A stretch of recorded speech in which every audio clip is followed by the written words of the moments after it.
Assalamualaikum warahmatullahi wabarakatuh. Okey, kepada murid-murid, hari ini kita teruskan lagi dengan PDPR matematik kita di bawah tajuk darab dan bahagi.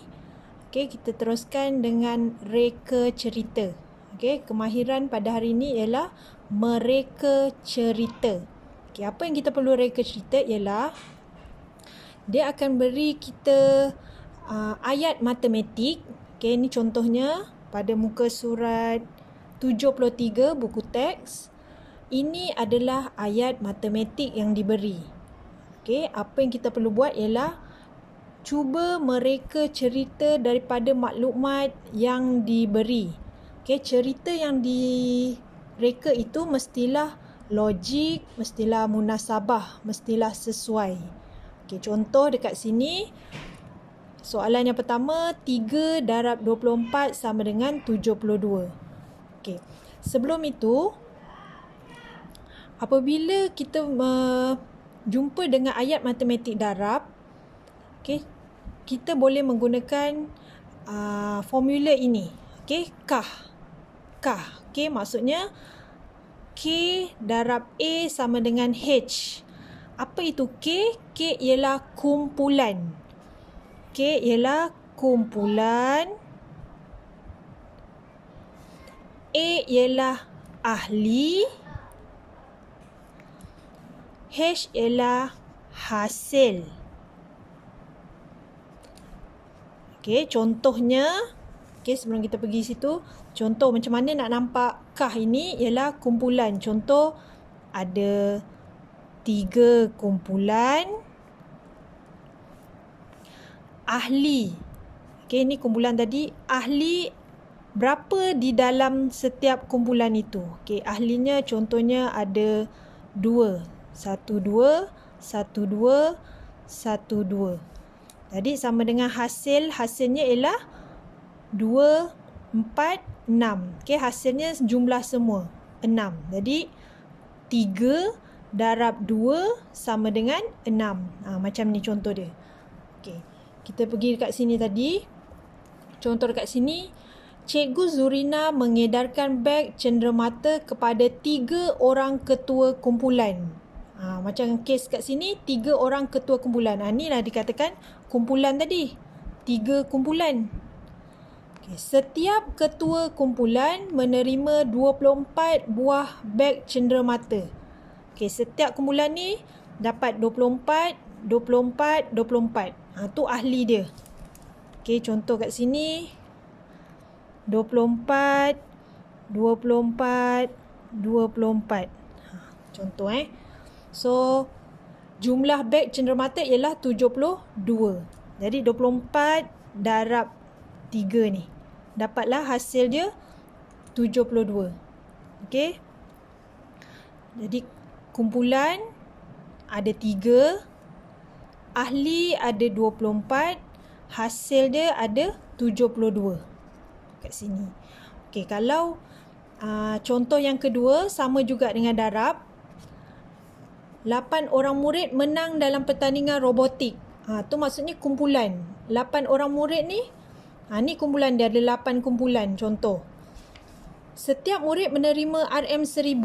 Jadi ahli dia RM1000, 1000, 1000, 1000, 1000, 1000, 1000, 1000. Jumlah wang yang diterima ialah 8000. Jadi hasil semua sekali 8000.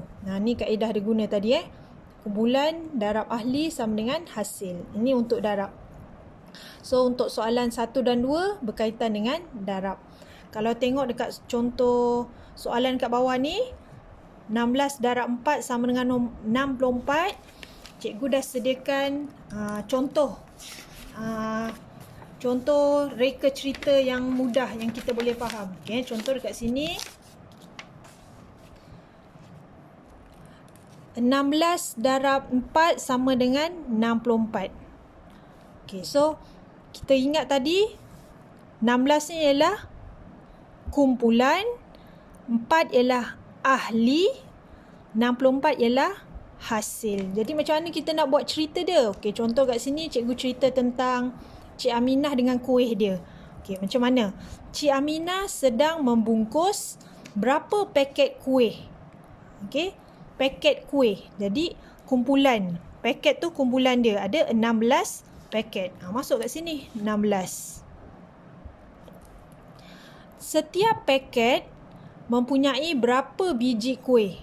Okey, setiap paket ahlinya ada 4 biji kuih. Masuk sini. Jumlah kuih Cik Aminah ialah 64 biji. Hasil dia, maksudnya semua sekali kuih tu ada 64 biji. Boleh faham So, bila mereka cerita, buat 3 ayat. Okey, ayat pertama tentang kumpulan. Ayat yang kedua, ahli dalam kumpulan tu. Yang ketiga ialah jumlah ataupun hasil dia. Ni. Jadi buat 3 ayat. Okey, cikgu bagi contoh yang ini. Baik, untuk bahagi pula. Okey, contoh soalan nombor 3.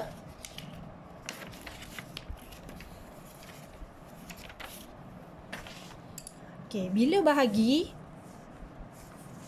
kita gunakan kaedah macam ni pula. Dia boleh terbalik.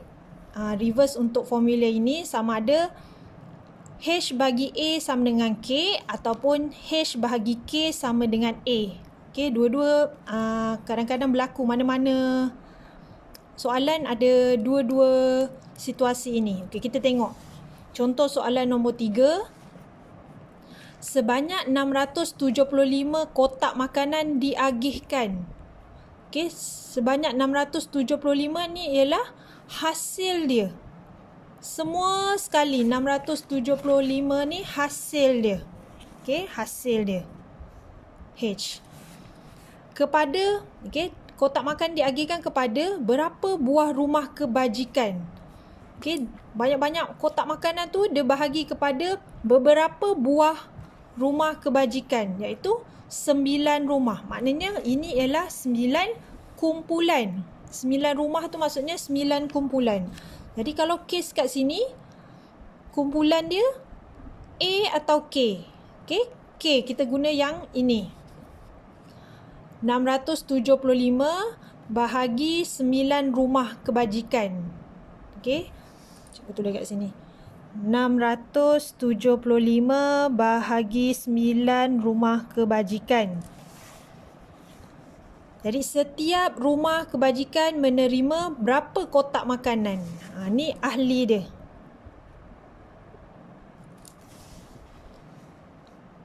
Okey, setiap rumah dia dah bagi kepada 9 rumah kebajikan.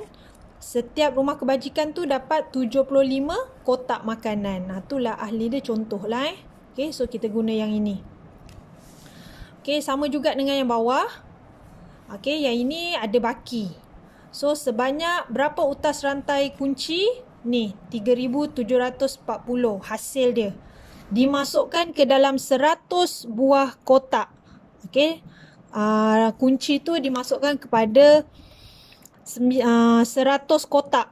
Okey, 100 kumpulan. Macam tu contoh. Jadi, setiap kotak ada ahli dia. Setiap kotak ahlinya 37. Sama juga dia guna yang ini. Okey, ini tadi ada 3,740 bahagi 100 kotak. Okey, ataupun 100 kumpulan. Ahlinya ialah 37. Tapi ada baki 40. Okey, baki rantai kunci 40 utas ni maksudnya dia tak masuk dalam kotak lah. Dekat luar. Luar kotak. Okey, ni contoh dia. Jadi cikgu dekat sini, cikgu dah pilih untuk soalan C. Cikgu bagi contohnya. Okey. Contoh soalan C, 528 bahagi 6 sama dengan 88. Jadi kat sini tadi kita dah belajar 528 ni apa? Hasil bahagi K, 6 kumpulan sama dengan ahli dia. Ahli dalam setiap kumpulan tu. Okey, kita semak. sebanyak 528 buah buku di perpustakaan. Okey, hasil dia. Semua sekali letak kat depan. So, 528. Buku-buku itu disusun ke dalam berapa rak? Okey, buku yang banyak tadi ni susun ke dalam beberapa rak, iaitu 6 kumpulan. 6 kumpulan rak. Okey, ahli dia. Ahli maksudnya setiap rak mengandungi 88 buah buku. Boleh faham? Sama juga macam tadi, buat 3 ayat. Ayat yang pertama tentang hasil dia, apa barangnya, baris yang kedua tentang kumpulan dia, diagihkan biasanya diagihkan sama banyak. Okey, contoh kat sini cikgu tulis disusun. Okey, yang ayat yang ketiga ahli. Okey, setiap rak itu ahlinya ada berapa? 88. Okey. So bila membuat reka cerita ini biasanya gunakan 3 ayat. Gunakan cerita yang logik atau cerita yang mudah atau cerita yang munasabah, yang senang faham macam ni. Okey. So, cikgu nak kamu buat bina cerita soalan A, B, C, D. Okey, guna kaedah yang cikgu ajar tadi, iaitu kah untuk darab, HKA ni untuk bahagi. Okey, boleh faham Okey, cuba reka cerita lain yang sesuai. Soalan A, B, C, D. Jadi itu sahaja. Dah siap nanti hantar pada cikgu, cikgu akan semak. Okey, terima kasih.